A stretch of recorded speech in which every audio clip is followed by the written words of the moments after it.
దరే దోశ తిప్పేటప్పుడు సిలిండర్ అయిపోయిందిరా. ఇప్పుడు ఆ హాఫ్ బాయిల్ దోశ ఎవరు తింటారు? సబ్సిడీ వస్తుందట. వస్తుంది వస్తుంది, అదిగో వచ్చేసింది. ఇదిగో బ్యాంక్ అకౌంట్ లో సున్నా పడింది.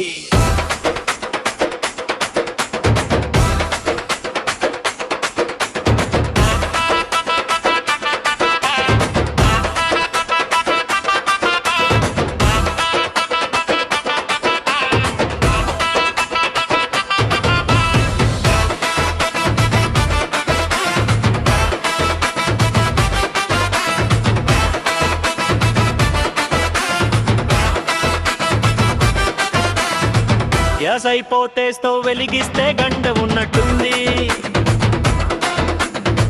సిలిండర్ బెల్లు చూస్తే గుండె ఆగుతుంది. సబ్సిడీ అనేది చందమామ లాంటిది, వినిపిస్తుంది కానీ ఎవరికి కనిపించదు. అదే బుక్ చేస్తే చాలు బీకి పెరిగిపోద్ది. డెలివరీ బాయ్ వస్తే గుండె జారిపోద్ది. మర్రి మంట పెట్టిందేమో పొయ్యి కింద, కానీ మండుతుందేమో జేబు కింద.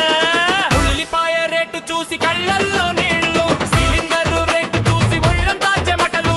ఇంటికి వస్తే చాలు లక్ష్మీదేవి అనుకున్నా, రానే గ్యాస్ వచ్చినా లక్ష్మిని పట్టుకుపోయింది రాకన్నా. ఒకప్పుడు కట్టెల పొయ్యి మీద వంట, ఇప్పుడు గ్యాస్ మీద పడుతుంది నిలువు మంట. రేటు తగ్గింది పేపర్లో వస్తుంది, కానీ బుక్ చేస్తే రేటు కొండెక్కి కూర్చుంటుంది.